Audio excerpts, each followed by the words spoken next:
मैना और हिमालय की बातचीत, पार्वती तथा हिमवान के स्वप्न तथा भगवान शिव से मंगल ग्रह की उत्पत्ति का प्रसंग। ब्रह्मा जी कहते हैं, नारद, जब तुम स्वर्गलोक को चले गए तब से कुछ काल और व्यतीत हो जाने पर एक दिन मैना ने हिमवान के निकट जाकर उन्हें प्रणाम किया। फिर खड़ी हुए गिरी कामिनी मैना अपने पति से विनय पूर्वक बोली।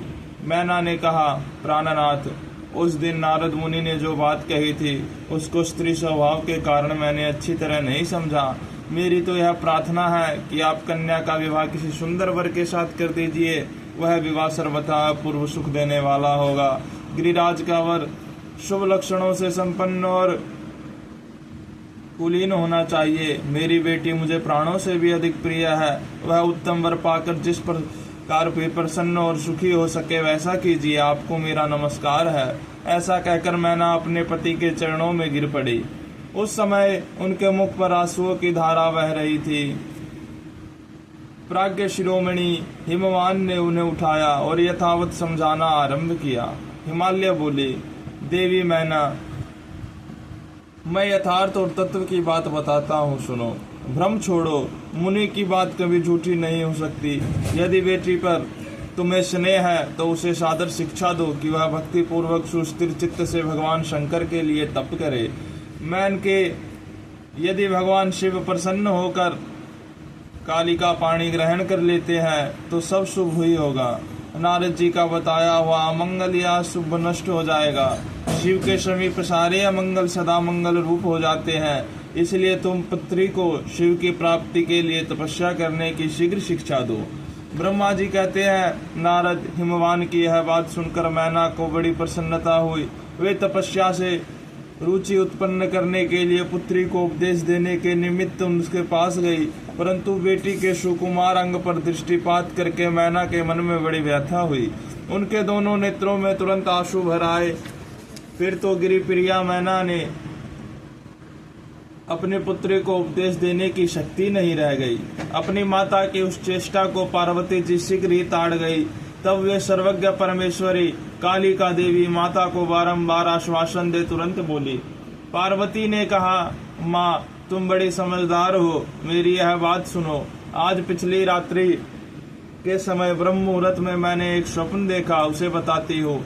माता जी, स्वप्न में एक दयालु एवं तपस्वी ब्राह्मण ने मुझे शिव की प्रसन्नता के लिए उत्तम तपस्या करने का प्रसन्नता पूर्वक उपदेश दिया है।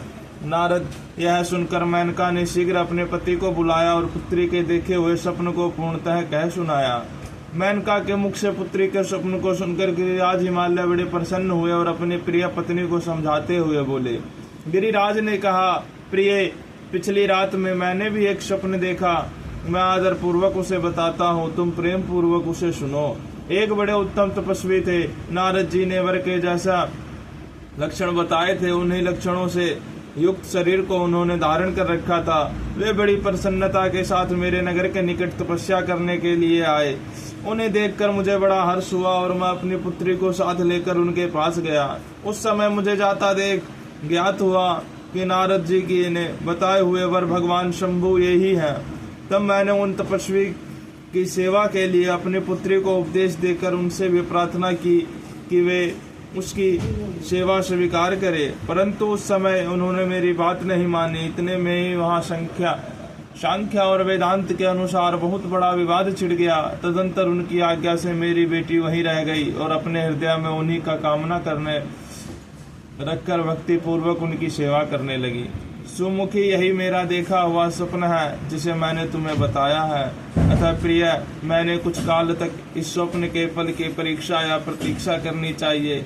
इस समय यही उचित जान पड़ता है। तुम निश्चित समझो, यह मेरा विचार है। ब्रह्मा जी कहते हैं, मुनीश्वर नारद, ऐसा कहकर गिरिराज हिमवान और मेनका शुद्ध हृदय से उस स्वप्न को फल की परीक्षा एवं प्रतीक्षा करने लगे।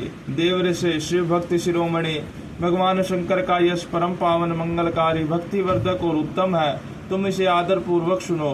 दक्ष यज्ञ से अपने निवास स्थान कैलाश पर्वत आकर भगवान शंभु प्रिया विरह से कातर हो गए और प्राणों से भी अधिक प्यारी सती देवी का हृदय से चिंतन करने लगे। अपने पार्षदों को बुलाकर सती के लिए शोक करते हुए उनके प्रेम वर्धक गुणों का अत्यंत प्रति पूर्वक वर्णन करने लगे। यह सब उन्होंने सांसारिक गति को दिखाने के लिए किया। फिर गृहस्थ आश्रम की सुंदर स्थिति तथा नीति रीति का परित्याग करके वे दिगंबर हो गए और सब लोगों में उन्मत्त की भांति भ्रमण करने लगे। लीला कुशल होने के कारण विरही की अवस्था का प्रदर्शन करने लगे। सती के विरह से दुखित हो कहीं भी उनका दर्शन न पाकर भक्त कल्याणकारी भगवान शंकर पुनः कैलाश गिर पर लौट आए और मन को यत्न पूर्वक एकाग्र करके उन्होंने समाधि लगा ली, जो समस्त दुखों का नाश करने वाली है। समाधि में वह विनाशी स्वरूप का दर्शन करने लगे। इस तरह तीनों गुणों से रहित हो वे भगवान शिव चिरकाल तक सुस्थिर भाव से समाधि लगाए बैठे रहे। वे प्रभु स्वयं ही माया के अधिपति निर्विकार पर ब्रह्म है। तदंतर जब असंख्य वर्ष व्यतीत हो गए तब उन्होंने समाधि छोड़ी। उसके बाद तुरंत ही जो चरित्र हुआ उसे मैं तुम्हें बताता हूँ।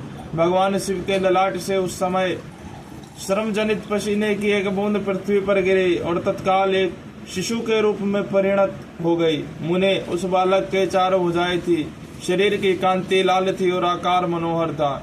दिव्य दूती से दीप्तमान वह शोभशाली बालक अत्यंत दुस्सह तेज से संपन्न था। तथापि उस समय लोकाचार परायण परमेश्वर शिव के आगे वह साधारण शिशु की भांति रोने लगा।